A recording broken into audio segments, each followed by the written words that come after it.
Welcome back to my channel. तो आज हम पढ़ रहे हैं मैथमेटिक्स की वर्कशीट नंबर 6 और ये मतलब चैप्टर 1 से रिलेटेड है मैथ की। ओके, और ये क्लास 7 के बच्चों की है। यहाँ पे आपको अपना नाम लिखना है और यहाँ पे क्लास टीचर वाला कक्षा अध्यापिका का।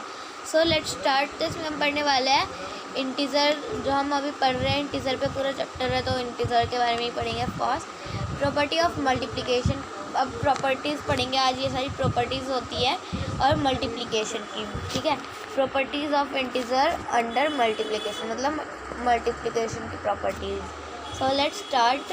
तो कितनी है? 1 2 3 4 5 है। तो ये प्रॉपर्टीज़ है क्लोजर प्रॉपर्टी, कम्यूटेटिविटी और multiplication by zero, multiplicative, identify, associative and distributive, ठीक है। ये सारी प्रॉपर्टीज़ है। तो क्लोजर प्रॉपर्टी में क्या होता है, समझो कि for all integer A and B is a integer. Example 7 × 4 28 -28 7 4 and 28 all are integer. बस क्लोजर प्रॉपर्टी मतलब सिंपल होता है। आप कोई भी इंटीजर ले लो, जैसे कि 5 × 10, जैसे ये दोनों इंटीजर होता है, अगर हम इनको मल्टीपल कर रहा है तो 50 आया, और 50 भी एक इंटीजर होता है। इसमें कोई समझने की बात नहीं, नॉर्मल सी मल्टीप्लिकेशन होती है, बस उसे क्लोजर प्रॉपर्टी कहते हैं। जो हम नॉर्मल मल्टीप्लिकेशन करते हैं इंटीजर, जैसे अब हम इधर -5 × 10 करेंगे तो -50 आया, तो ये भी एक इंटीजर हो गया ना, -50। तो बस ये इसे क्लोजर प्रॉपर्टी कहते हैं। अब commutative property, for any two integer and A B and AB is equal to BA।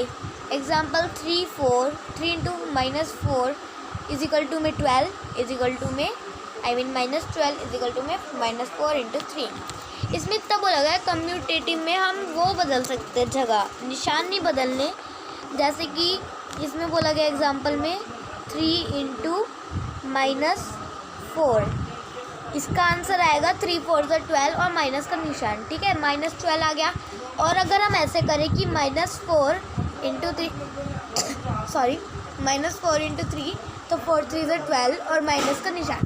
बात एक ही आई ना, चाहे हमने निशान नहीं बदला, वही रखा है, 4 के साथ माइनस है और इंटू है बीच में तो निशान नहीं बदला, सिर्फ हमने जगह एक्सचेंज करी है, तो ऐसा कुछ नहीं होता, ठीक है। इसे कहते हैं कम्यूटेटिविटी प्रॉपर्टी। अब आता है मल्टीप्लिकेशन बाय ज़ीरो। हम कोई भी डिजिट को चाहे 0 से करते हैं, 10 को भी 0 से करेंगे ना तो 0 ही आएगा, है ना। किसी को भी 0 कर लो, चाहे माइनस में हो वो चीज़, फिर भी 0, ठीक है। 0 से करा 0 आ गया, इसे कहते हैं मल्टीप्लिकेशन बाय ज़ीरो। अब है मल्टीप्लिकेटिव आइडेंटिफाई, मतलब इसमें बोला गया है कोई भी संख्या हो, जैसे कि -8 × 1 तो क्या आएगा -8, 10 × 1 तो क्या आ गया 10, 12 × 1 क्या आ गया 12। मतलब हम जिस संख्या के साथ 1 से करेंगे वही संख्या आ जाएगी इधर, ठीक है। अब इसे कहते हैं मल्टीप्लिकेटिव आइडेंटिफाई। अब हम कहते हैं associative property, for any 3 integers A B and C A × B।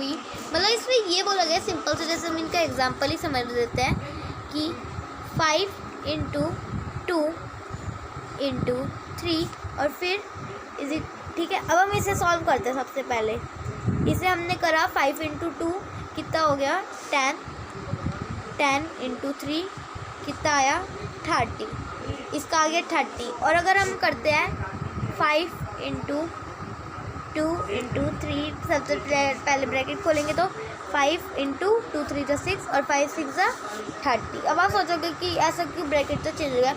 Friends, निशान वही है, डिजिट वही पे, बस ब्रैकेट चेंज कर दे, ये नहीं कि पहले से कर दे या फिर पहले से कर दे, बात वही रहेगी। तो इसे क्या कहते हैं एसोसिएटिव प्रॉपर्टी। अब डिस्ट्रीब्यूटिव प्रॉपर्टी को क्या कहेंगे, मतलब इसमें बोला गया है कि जैसे कि आप इसे सॉल्व कर लो, इनके एग्जाम्पल को ही हम समझेंगे।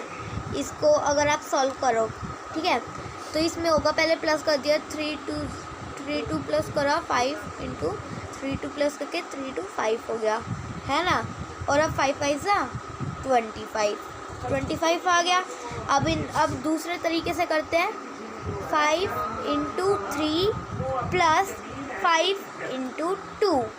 आप ऐसे करोगे तो 5 3 जा 15 और फिर प्लस 5 2 जा 10, तो भी 25। अब आप सोचोगे ये कैसा है ना। इसमें बस इतना कहा गया है कि जो 5 ये जो संख्या होती है हम इसे ऐसे भी कर सकते हैं कि 5 3 से मल्टीप्लाई करके फिर प्लस का निशान लगा के फिर 5 2 से मल्टीप्लाई करके वही डिजिट आती है। ये कहते हैं डिस्ट्रीब्यूटिव प्रॉपर्टी। अब हम करते हैं question number 1। Let's complete the table. अब हमें टेबल कंप्लीट करनी है। Statement first, -15 into 17 is equal to है -255। तो ये क्या हो गया, क्या है ये? कौन सी प्रॉपर्टी है? Closure property. इसमें कोई वो नहीं है। ये अगर हमने इंटीजर से मल्टीप्लाई करा तो इंटीजर ही आ गया। तो इसमें ये क्या है? फिल इन द ब्लैंक्स में -15 and 17 both are integer and -225 मतलब 255 इज़ इसमें भी इंटीजर लिखना है आपको, ठीक है। और ये मतलब -200 क्या है ये भी एक इंटीजर है, -225, ठीक है। अब दूसरा, और इसमें ये भी बोला गया नेम ऑफ प्रॉपर्टी, तो आप इधर क्या लिख दोगे? इसमें ये लिख देना क्लोजर प्रॉपर्टी। अब हमारा दूसरा है 12 इंटू -35 इज इक्वल टू में -20। और अब हम इसे ऐसे भी कर सकते हैं। तो ये कौन सी प्रॉपर्टी हो गई? मतलब अदला बदली की प्रॉपर्टी हो गई ना, कि हमने इधर से उधर कर दिया। तो ये पहले तो आप इसका नाम लिख लेना, कम्यूटेटिव प्रॉपर्टी। अब इसमें क्या बोला गया? अब हमें फिल इन द ब्लैंक्स करना है। आंसर तो वही आने वाला है। अब चाहे हम संख्या बदल रहे, डिजिट तो नहीं बदल रहे। 35 माइनस इधर भी है और वही संख्या बस डिजिट बदली है, इधर से उधर कर दिया, ठीक है। और इधर लिख देना वो कम्यूटेटिव प्रॉपर्टी। अब इधर आया 1 से मल्टीप्लाई कर रहे हैं। अब कोई भी चीज़ को मल्टीप्लाई 1 से कर लो वही आएगा। 1 को 17 से करा तो 17 ही आएगा। इसको इससे करा तो -25 ही आया। तो इसका क्या नाम है? इसका आ गया मल्टीप्लिकेटिव आइडेंटिटी, ठीक है। ये लिख देना, आपको साथ साथ लिखते जाना है। अब इसके बाद ये 0 से मल्टीप्लाई कर लो किसी भी संख्या को, वही आएगा। तो 071 था, 023 0 था, 0 आएगा। ये भी सॉरी, यहाँ पे भी 0 और यहाँ पे भी 0। और ये क्या होगा? मल्टीप्लिकेशन बाय 0, ठीक है। इसका क्या आएगा? Multiplication bye 0। अब ये बोला गया है, इसमें सिर्फ ब्रैकेट चेंज करती है। जैसे आप देख सकते हो 10 इंटू 3, 10 इंटू -3 इंटू 12, ठीक है। और इसमें भी वही है 10 इंटू -3 इंटू 12, बस ब्रैकेट चेंज हो गया, आप देख सकते हो। तो इसका आंसर भी वही आएगा -360। और ये कौन सी है प्रॉपर्टी?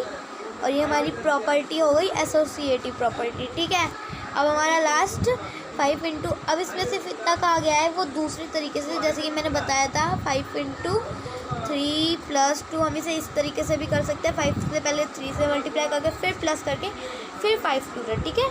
ऐसे भी कर सकते हैं। तो इसका आंसर क्या हो गया? इसका आंसर तो सॉल्व करना पड़ेगा। तो जैसे कि हमने करा 5 इंटू 6 हो गया 90, आप सॉल्व कर सकते हैं मेरे को, ठीक है।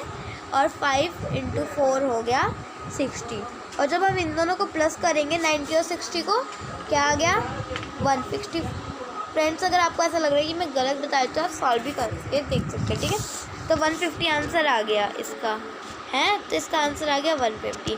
और ये कौन सी प्रॉपर्टी हो गई? ये हो गई डिस्ट्रीब्यूटिव प्रॉपर्टी, आप लिख देना नाम। अब क्वेश्चन नंबर 2 पे चलते हैं। फिल इन द ब्लैंक्स करना है, स्पेस मतलब इंटीजर भरना है सही जगह पे। और जैसे -4 into dash is equal to में 48। अब जैसे कि अगर हम -4 को किससे मल्टीप्लाई करें कि 48 आ जाए। अब आप सोचोगे, पहले तो हम डिवाइड कर देंगे, जैसे 48 और 4, तो ये हो गया 1 और ये 12 आ गया, है ना। और पर माइनस का आएगा, क्योंकि माइनस का 4 था तो माइनस का 12 आ जाएगा। तो इधर आ गया -12। अब हमारा ये 30 कर लेते पहले, चलो। अब 8 को किससे मल्टीप्लाई करें कि 72 आ जाए। तो इसे भी कर लेते हैं कि हम जब 8 से करेंगे तो क्या आएगा? 1 और 9, मतलब 8 9 सा होता है, 8 9 सा 72। पर अब ये माइनस का निशान कैसा गया 72 के साथ? अब 8 के साथ तो हम लगा नहीं सकते, -9। अब 8 इंटू -9 करेंगे तो -72 आ जाएगा। अब हमारा थर्ड है, अगर हम थर्ड में करते हैं 26 इंटू -48 तो आता है 1248, ठीक है फ्रेंड्स। और माइनस का है, आप करके देख सकते हैं सॉल्व कैलकुलेटर में भी और अपने वैसे भी, ठीक है। और अगर हम 48 इंटू 36 करेंगे तो 1728। अब आप बोलोगे इसमें माइनस का निशान क्यों नहीं आया? क्योंकि माइनस प्लस होता है। अब हम इसे प्लस करेंगे वैसे तो आंसर आएगा, आंसर क्या आएगा? 296 7 6। ओके फ्रेंड्स, पर माइनस का निशान नहीं आएगा क्योंकि minus plus, I am sorry ये तो गलती हो गई, माइनस प्लस माइनस होगा ना, तो हम इसे माइनस करना चाहते हैं तो इसमें हम माइनस करेंगे।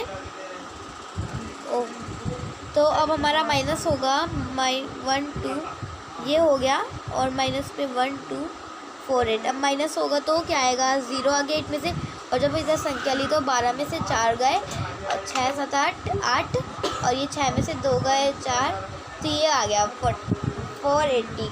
और निशान किसका बड़ा है, प्लस का, तो इधर प्लस का ही आ जाएगा, तो इधर आ जाएगा 480 आंसर। ठीक है फ्रेंड्स, क्या आंसर है इसका, 480। और इधर आएगा सबसे पहले 50 में से 2 गए तो कितना आ गया 48, तो 7 × 48 कितना होता है 336।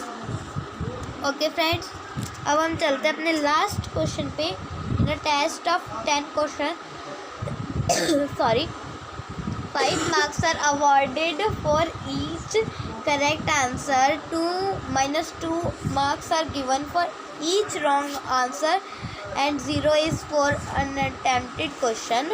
If Rama answered 6 question correctly and 3 incorrectly and did not attempt the last question, then how many marks will she get? मतलब एक टेस्ट है 10 क्वेश्चन का, अगर उसमें से कोई भी एक क्वेश्चन, मतलब कोई भी क्वेश्चन सही होता है, एक क्वेश्चन सही होने के 5 मार्क्स मिलते हैं, और एक क्वेश्चन गलत होने के -2, और ना अटैम्प्ट करने के 0। और जो रामा थी, एक लड़की है, रामा ने क्या करा, उसने 6 क्वेश्चन सही करे, 3 क्वेश्चन गलत करे, और एक अटैम्प्ट ही नहीं करा, छोड़ दिया। तो कितने होंगे, पहले तो 6 × उसने 5 करे ना, मतलब क्या हो गया 6 × 5 30, मतलब 30 तो उसके सही हो गए, 30 मार्क्स तो उसे सही होने के मिल गए। अब रॉन्ग करे उसने 3 × -2, तो 2 3 6, और माइनस का, क्योंकि इतने गलत पे मिलते हैं ना एक सही होने, और उसने 3 गलत करे तो -6। ठीक है, और एक उसने अटैम्प्ट ही नहीं करा, तो हम अटैम्प्ट को तो गिनते ही नहीं है। तो ठीक है, 30 प्लस और ये -6, और माइनस और प्लस माइनस, तो फिर 30 - 6 आएगा, कितना आ गया, ये 24 आ गया इसका आंसर। तो आप ऐसे एक क्वेश्चन बना के कर सकते हैं।